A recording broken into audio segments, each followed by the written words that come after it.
अस्सलाम वालेकुम नाजरीन, आप देख रहे हैं INN चैनल। मैं हूं शेख अहमद अली। आज की खास बात में हम देखेंगे कई अहम कौमी और बैनुल अक़वामी खबरें। बिहार में बीजेपी और JDU का अलायंस टूटने के बाद नई हुकूमत बनाने का रास्ता साफ हो चुका है। मंगल की शाम को नीतीश कुमार ने गवर्नर फागू चौहान को 164 MLA की तायद की चिट्ठी सौंपी। इस मौके पर तेजस्वी यादव भी मौजूद थे। उनके साथ राजभवन में उस वक्त मौजूद थे। हुकूमत बनाने का दावा पेश करने के बाद नीतीश और तेजस्वी ने राजभवन में ही प्रेस कॉन्फ्रेंस की। नीतीश कुमार ने कहा कि उन्होंने गवर्नर को 7 पार्टियों की 164 MLA की तायद की चिट्ठी सौंपी है।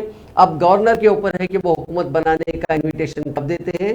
इसके बाद तेजस्वी यादव ने मीडिया से बात करते हुए बीजेपी पर शदीद तनकीद की। तेजस्वी ने कहा कि बीजेपी का कोई अलायंस पार्टनर नहीं है। तारीख बताती है कि बीजेपी उन पार्टीज को बर्बाद कर देती है जिनके साथ वो अलायंस करती है। हमने देखा कि पंजाब और महाराष्ट्र में क्या हुआ। CM नीतीश कुमार ने मंगल की शाम 4 बजे गवर्नर फागू चौहान को अपना इस्तीफा सौंपा था। अब ये इसके बाद वो राबड़ी देवी के मकान पहुंचे, जहां उन्होंने महागठबंधन का उन्हें लीडर चुना गया। वहां जीतन राम मांझी की पार्टी HAM भी नीतीश के साथ आ गई। उसके पास 4 MLA हैं। इसके बाद नीतीश और तेजस्वी एक बार फिर गवर्नर से मिले। हुकूमत बनाने का दावा पेश करने के बाद शाम को महागठबंधन के कायदीन ने फिर मीडिया से बात की। इधर बिहार के सियासी बहरान के मद्देनजर बीजेपी ने आज शाम अपने कोर ग्रुप की इमरजेंसी मीटिंग बुलाई।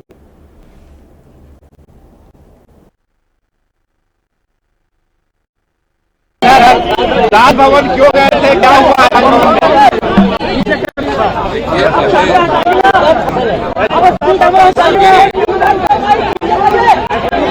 हमारे पार्टी के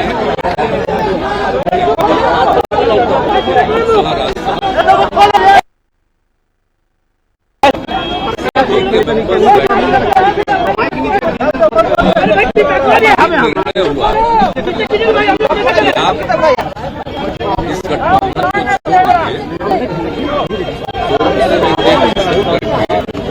और वही इस्तीफा देने के लिए हम गए। हमें यह साढ़े 3 विचार हम लोग भी पहले कोई संपर्क आज एक साल इनके पास 5 पार्टियों की मीटिंग एक साथ सब लोग थे और जैसे ही हमने वहां त्याग पत्र दिया तो इनके यहाँ गए और सब लोगों ने एक साथ और उसके बाद फिर मंत्री जी पहुंचे तो 7 पार्टियां एक साथ आप समझ लीजिए कि एक से 64 और उसके अलावा एक इंडिपेंडेंट हम लोगों के साथ 7 पार्टी और एक अकेला इंडिपेंडेंट और हम लोग जो उधर थे उनसे हम लोगों ने रास्ता आज समाप्त कर दिया। हम लोग एक साथ मिल करके हम 7 पार्टियों ने जो हम लोगों का महागठबंधन है हम मिल करके आगे काम करेंगे, सेवा करेंगे और इसी सिलसिले में 7 पार्टी के सभी विधायक दल के जितने सब नेता है सब लोग मिल करके और जितने विधायक सारे 7 पार्टियों का और एक इंडिपेंडेंट सभी लोगों का दस्तखत भी दे दिया गया है और बातचीत भी इतने दिन से हो रही थी। यह एक साथ हम लोग हैं हो जाए इसके तो गवर्नर साहब ने क्या आपने दावा पेश किया तो उन्होंने कब शपथ ग्रहण के लिए क्या? तो वो तो वही नहीं करेंगे। उन्होंने कहा कि आप जल्दी से जल्दी करिए। क्या आप करेंगे अब आपको ही सब बताएंगे। हमने आपको बेसिक बता दिया, सब लोग बताएंगे आपको। NDA से बाहर निकलने की क्या वजह थी और महागठबंधन में जाने की क्या वजह? अरे भाई वो तो उसकी वजह थी। आप तो एक जगह गए वो का ट्रेनिंग लेने के और ना आपको पूरा कर दिया। तो समाजवादी लोग हैं, हमारे पुरखों की जो विरासत है वो कोई और ले जाएगा क्या? हमारे पास रहेगा। तो इसलिए माननीय मुख्यमंत्री जी को धन्यवाद देते हैं।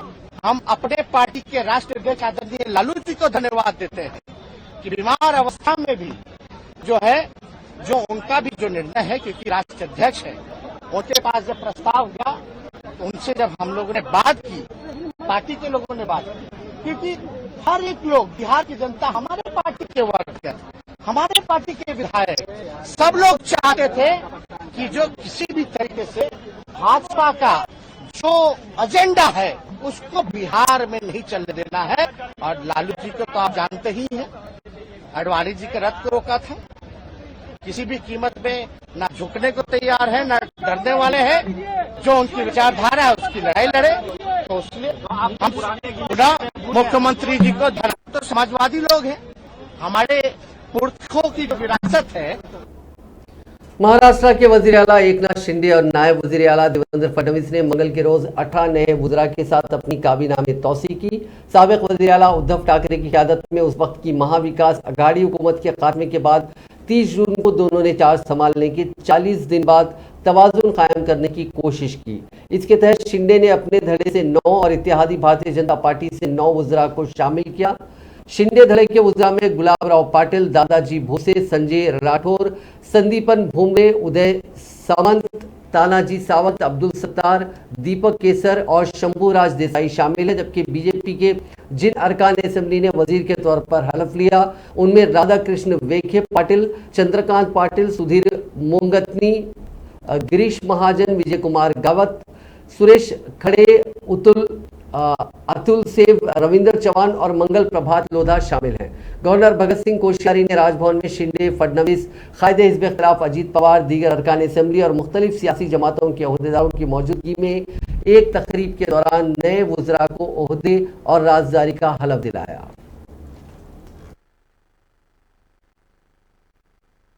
खरी श्रद्धा व निष्ठाबाई मी भारताची सार्वभौमता व एकात्मकता उल्लेख राखीन।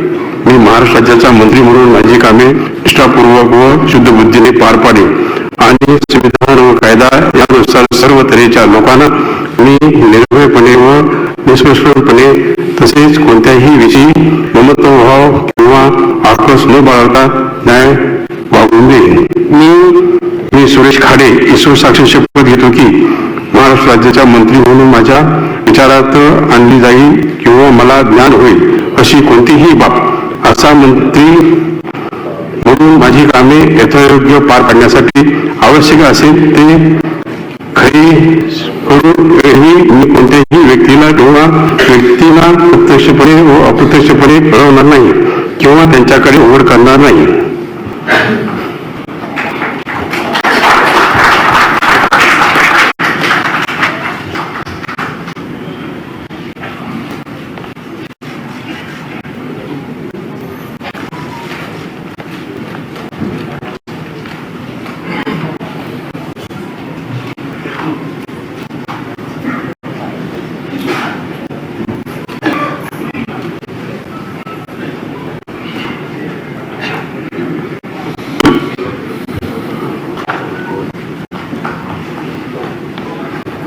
खूप अभिनंदन।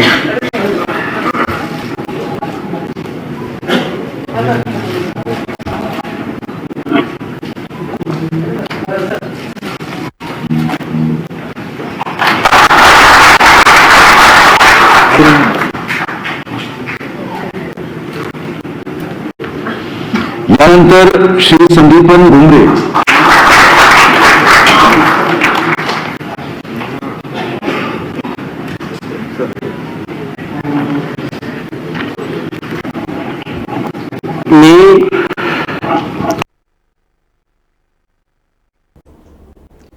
हरियाणा में बीजेपी को जोरदार झटका लगा है। साबिक वज़ीर मालियात और 6 बार रुकने असेंबली रह चुके प्रोफेसर संपत सिंह ने बीजेपी छोड़कर आज कांग्रेस का दामन थाम लिया। उनके साथ 4 दीगर बड़े कायदीन ने कांग्रेस की रुकनियत अख्तियार की। नारविंद से साबिक रुकने असेंबली राम भगत शर्मा और नारनौल से साबिक रुकने असेंबली रहे राधेश्याम शर्मा ने भी बीजेपी छोड़कर कांग्रेस का दामन थामा।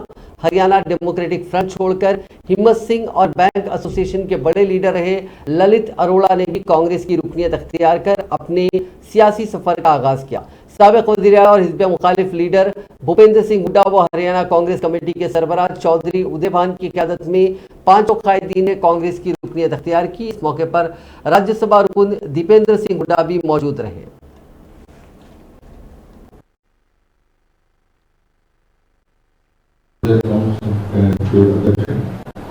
सूर्यमान जी, हमारे सांसद जितेंद्र जी, हमारे वरिष्ठ साथी रहे विधायक भी और मंत्री भी, जैसे बताया लीडर ऑफ ऑपोजिशन भी 6 बार विधायक भी रहे, हमारे वरिष्ठ साथी प्रोफेसर कंपल सिंह जी, और हमारे साथ विधायक रहे राधेश्याम शर्मा जी, हमारे साथ विधायक रहे पंडित जी, प्रोफेसर राम भगत जी, हेमंत सिंह जी, अरोड़ा जी, और बहुत कांग्रेस में पहले शामिल हो गए थे, लेकिन उन्होंने कहा मैं खूब एक्टिव रोल करूंगा। अशोक मालीवाला जी, राम चोकर जी, वह पत्रकार साथी। देखिए जो आज सभी साथी, चाहे वो प्रोफेसर कंपल सिंह जी हों, राधेश्याम जी हों, राम भगत जी हों, ये सारे साथी भारतीय जनता पार्टी छोड़कर कांग्रेस में शामिल हो रहे हैं, क्योंकि उनका ये मानना है कि हरियाणा में और देश में कांग्रेस पार्टी भी जनहित का कार्य कर सकती है, गरीब आदमी के, दलित के, मजदूर के, किसान के, क्योंकि आज हर वक्त इस सरकार मौजूदा बीजेपी सरकार से हर वक्त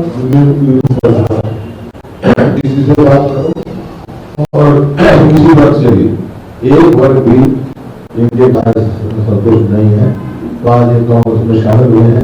अपने अपने इलाके की आवाज उठाइए, प्रोफेसर कंपल सिंह जी हो, राधेश्याम जी हो, राम भगत जी हो, तो विधायक मेरे साथ रहे, ये 2000 में मेरे साथ रहे 2005 तक, और वो राधेश्याम जी 2005 में रहा, प्रोफेसर साहब भी 2000 में भी थे और बाद में भी रहे, तो मैंने विपक्ष की भूमिका में भी देखा, जब मैं विपक्ष में था तब सत्ता की भूमिका में भी देखा। इनका जो समझ है और जो योगदान है हरियाणा के लोगों के लिए बुलाया जाता, तो आज बड़े उनका खुशी की बात है और मैं इनका तहे दिल से स्वागत करता हूँ और ये विश्वास दिलाता हूँ इन साथियों को, इनको पार्टी में जो इनका सम्मान बनता है उचित सम्मान और स्थान इनको मिलेगा पार्टी में, ताकि पार्टी तो आज मजबूती भी है, आने वाले चुनाव में भी बहुत मजबूत पार्टी उभरेगी कांग्रेस पार्टी, और इस साथियों में आने से और भी मजबूती हमारे को मिली है कांग्रेस पार्टी को। मैं इन सबका फिर से आभार व्यक्त करता हूँ, इन्होंने ठीक समय पे ठीक फैसला लिया है, बहुत बहुत धन्यवाद और इनका स्वागत करता हूँ। प्रेस वाले साथियों के सवाल सर, सीधा सवाल तो आदम रूप जारी है, अब जब इस तरह से दीपेंद्र जी लेके गए किसी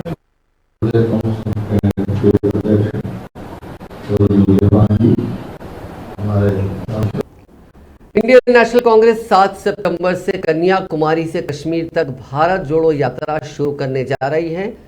ये इतला पार्टी के जनरल सेक्रेटरी इंचार्ज शोबे मौसलात जयराम रमेश ने फराहम की। उन्होंने कहा कि 80 साल कबल आज ही के दिन महात्मा गांधी की क़यादत में इंडियन नेशनल कांग्रेस ने भारत छोड़ो तहरीक शुरू की थी, जिसने 5 साल बाद हमारे मुल्क को आज़ादी दिलाई। दरिया असना जयराम रमेश ने RSS को हदफ तनकीद बनाते हुए पूछा कि जिस वक्त महात्मा गांधी भारत छोड़ो तहरीक चला रहे थे, RSS ने उस वक्त क्या किया।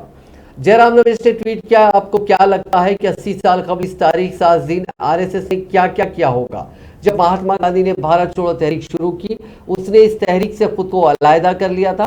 श्यामा प्रसाद मुखर्जी ने इसमें हिस्सा नहीं लिया, जबकि महात्मा गांधी, जवाहरलाल नेहरू, सरदार पटेल, राजेंद्र प्रसाद, मौलाना अबुल कलाम आजाद, गोविंद वल्लभ पंत समेत बहुतों को जेल जाना पड़ा। कांग्रेस की पैदल यात्रा 12 रियासतों और मरकज के जेरे इंतजाम 2 इलाकों से होकर गुजरेगी। 3500 किलोमीटर का फासला तय करते हुए यात्रा तकरीबन 150 दिनों में इख्तिताम पजीर होगी। इस यात्रा में राहुल गांधी समेत कांग्रेस के कायदीन और कारकुन शिरकत करेंगे। 17 जुलाई को जब सर्वदलीय बैठक हुई थी, सरकार की ओर से कहा गया था कि इस मॉनसून सत्र में 32 विधेयक या पेश किए जाएंगे या पारित किए जाएंगे। और हकीकत यह है कि लोकसभा में इस सत्र में सिर्फ 7 बिल पास हुए और राज्यसभा में सिर्फ 5 बिल पास हुए। तो कहने और करने में बहुत फर्क है। कहा तो बहुत कुछ 17 जुलाई को, पर निकला क्या? विपक्ष की ओर से 17 जुलाई को हमने 13 मुद्दों को उठाया था जिस पर हम चर्चा चाहते हैं मॉनसून सत्र में। 13, पर हमें मालूम था कि 13 में से समय के अभाव के कारण 6 या 7 लिए जा सकते हैं, पर उन 13 मुद्दों में से सिर्फ एक ही मुद्दे पर चर्चा हो पाई, और वो भी 2 हफ्ते के विलंब के बाद। 2 हफ्ते के लिए सरकार राजी नहीं हुई। 2 हफ्ते के बाद विपक्ष के दबाव के कारण महंगाई और जीएसटी पर बहस हो पाई लोकसभा में और राज्यसभा में।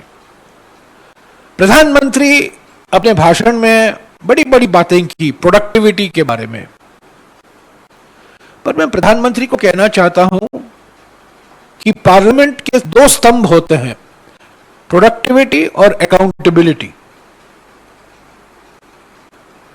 इनके नेतृत्व में पार्लियामेंट में अकाउंटेबिलिटी 0 हो गया है। कोई अकाउंटेबिलिटी नहीं, कोई बहस नहीं। स्टैंडिंग कमेटी को बिल भेजे जाने के लिए हमें लड़ना पड़ता है, बहस कराने के लिए हमें लड़ना पड़ता है, जो हमारा संवैधानिक हक बनता है, लोकतांत्रिक हक बनता है, उसके लिए हमें लड़ना पड़ता है, संसद के अंदर और संसद के बाहर। तो ये आंकड़े देकर लोगों की आंखों में जो धूल डालते हैं प्रधानमंत्री, प्रोडक्टिविटी प्रोडक्टिविटी कह के, मैं कहना चाहता हूं प्रोडक्टिविटी अकाउंटेबिलिटी के बिना, जवाबदेही के बिना उत्पादकता का कोई माने नहीं रखता। कांग्रेस पार्टी ने मरकजी हुकूमत की पॉलिसियों को नाक़िस करार देते हुए कहा कि बरसर इख्तिदार बीजेपी अपने कामों की वजह से आवाम का सामना करने से कतरा रही है। उन्होंने कहा कि पार्लियामेंट को क़ब्ल अज़ वक्त गैर मुअय्यना मुद्दत के लिए मुलतवी करके बीजेपी का पूरी तरह पर्दाफाश हो गया कि वो इस इजलास में मसाइल से भागना चाहती थी। उन्होंने कहा कि बीजेपी हम पर इल्ज़ाम आयद करती कि कांग्रेस के सबब बहस नहीं होती, लेकिन वो खुद बहस से भागे।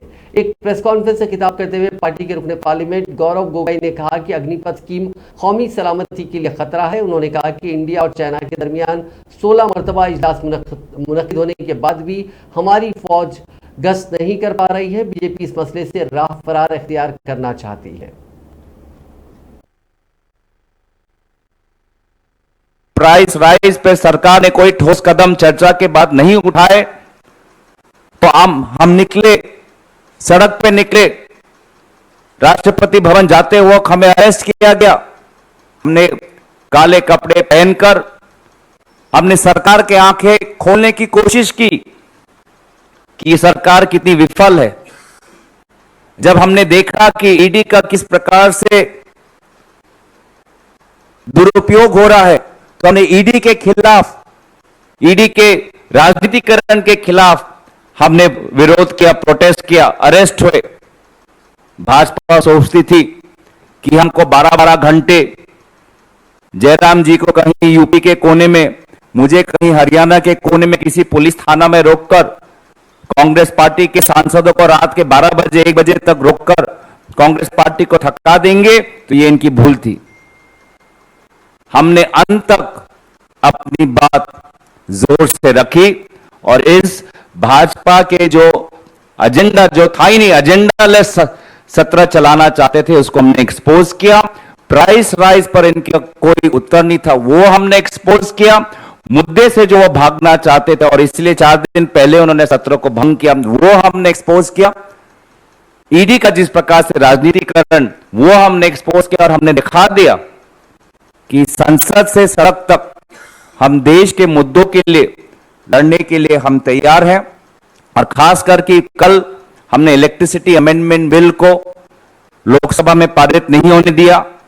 ये बिल बहुत ही खतरनाक है, किसानों के खिलाफ है।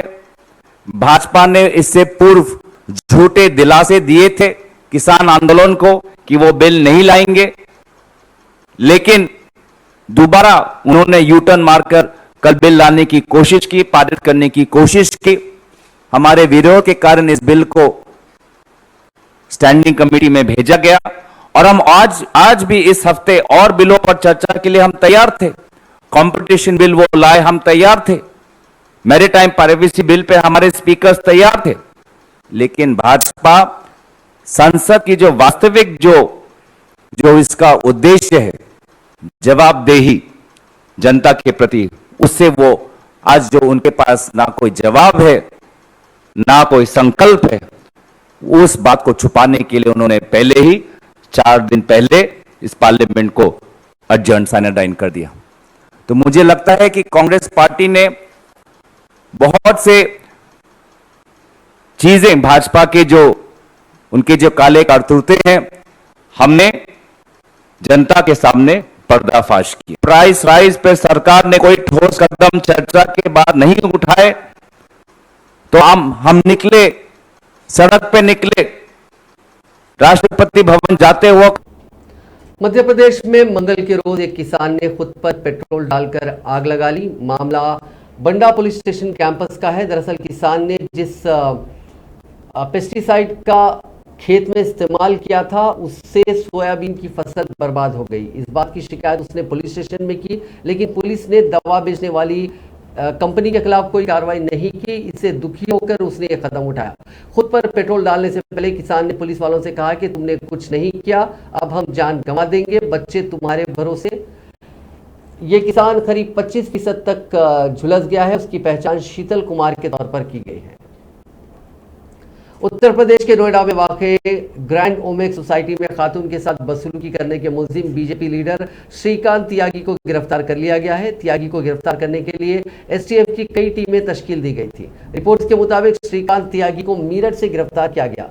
श्रीकांत त्यागी को ऐसे वक्त में गिरफ्तार किया गया जब उसकी बीवी को मंगल के रोज दोबारा नोएडा फेज 2 पुलिस स्टेशन में पूछगछ के लिए तलब किया गया था। त्यागी की बीवी से इससे पहले भी इतवार के रोज पूछगछ की गई थी।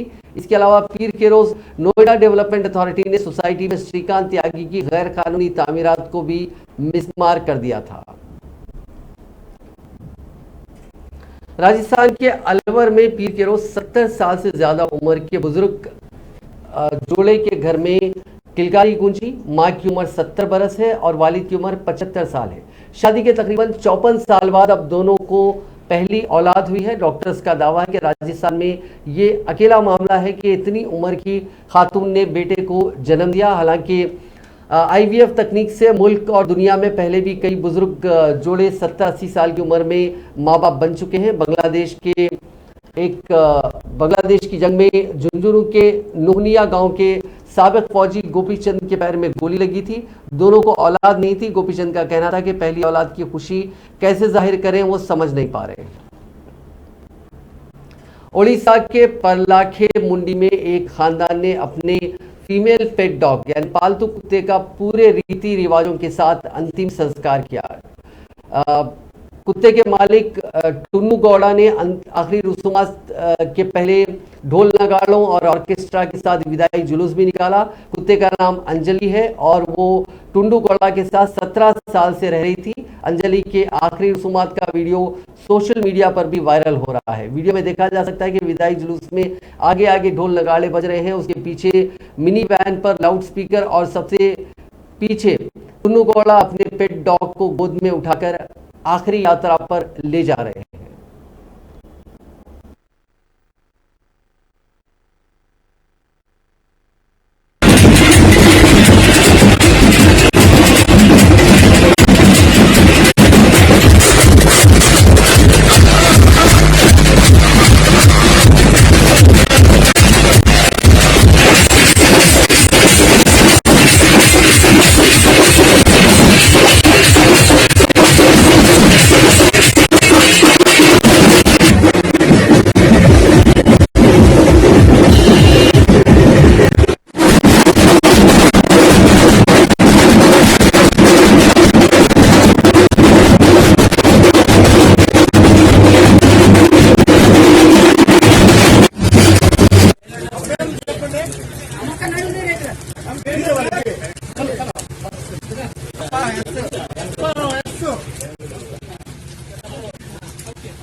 पंजाब के फिरोजपुर में पुलिस ने फिल्मी स्टाइल में 2 ड्रग स्मगलर्स को पकड़ा। पुलिस ने पहले स्मगलर्स की गाड़ी को पीछे से टक्कर मारी। इसके बाद भी स्मगलर्स भागते रहे तो इंस्पेक्टर पिस्टल लेकर बाजार में उनके पीछे दौड़ पड़े। करीब 10 किलोमीटर पीछा करने के बाद पुलिस ने उन्हें पकड़ लिया। कार में 2 ड्रग स्मगलर सवार थे जिनसे 10 ग्राम हेरोइन बरामद हुई है। ये पूरा सीन बाजार में लगे सीसीटीवी कैमरे में कैद हो गया। फिरोजपुर की मेन मार्केट के बंसी गेट इलाके में सिटी पुलिस स्टेशन की टीम ने एक स्विफ्ट डिजायर कार को रोकने का इशारा किया। पुलिस को देखकर सवारों ने स्पीड बढ़ा ली और बीच बाजार से ही भागने लगे। थाना सिटी के एसएचओ मोहित धवन ने भी सरकारी गाड़ी पीछे लगा ली। उन्होंने स्मगलर्स की कार को पीछे से टक्कर मारी। इसके बावजूद स्मगलर्स भागते रहे। वो अपने आगे आने वाली हर चीज को रोकते रहे, जिसे देख पुलिस ने बाई तरफ कार पर फायरिंग की। इसके बावजूद भी वो भागते रहे। पुलिस टीम ने स्मगलर्स का पीछा नहीं छोड़ा। करीब 10 किलोमीटर पीछा करने के बाद पुलिस ने आखिरकार इन स्मगलर्स को पकड़ लिया। वजीर आजम नरेंद्र मोदी ने यौम आशुरा के मौके पर हजरत इमाम हुसैन रज़ियल्लाहु तआला अन्हु की कुर्बानी, सच्चाई से वाबस्तगी और नाइंसाफी के खिलाफ जदोजहद को याद किया। उन्होंने ट्वीट किया कि आज का दिन हजरत इमाम हुसैन की कुर्बानियों को याद करने का दिन है। उन्हें सच्चाई के साथ उनके गैर मुतज़लज़िल वाबस्तगी और नाइंसाफी के खिलाफ जदोजहद के लिए याद किया जाता है। वो मसावात और भाईचारे को भी बहुत अहमियत देते थे। मुल्क की कुछ रियासतों में लगातार हो रही बारिश से हालात खराब हो चुके हैं। वहीं कुछ रियासतों में अभी भी गर्मी का माहौल बना हुआ है। मध्य प्रदेश और छत्तीसगढ़ के कुछ जिलों में पिछले 2 दिनों में हुई भारी बारिश के चलते सैलाब आ गया है। रोड ब्लॉक हो गए हैं। महकमे मौसमियात ने अगले 24 घंटों में मध्य प्रदेश, छत्तीसगढ़, वेस्ट बंगाल, गुजरात, उड़ीसा, केरल, कर्नाटका के कुछ इलाकों में भारी बारिश का अलर्ट जारी किया है। कर्नाटका में पिछले 2 महीनों में बारिश से जुड़े वाकयात में 73 लोगों की मौत हो गई है। वहीं दारुल हुकूमत दिल्ली में पीर के रोज भारी गर्मी पड़ी। वहां बारिश का दौरा 15 अगस्त के बाद ही एक्टिव होने का इम्कान है। हालांकि बीच में 12 अगस्त को कुछ जगहों पर हल्की बारिश हो सकती है। पाकिस्तान के कराची में सिक्योरिटी गार्ड ने एक हामिला खातून को सरेआम सड़क पर पीटा। ये वीडियो सोशल मीडिया में वायरल हो रहा है। ये वाकया 5 अगस्त का है। खातून को गार्ड ने तब तक पीटा जब तक वो बेहोश नहीं हो गई। मुतासिरा ने पुलिस स्टेशन में एफआईआर दर्ज कराने के बाद पुलिस ने मुलजिम को गिरफ्तार कर लिया।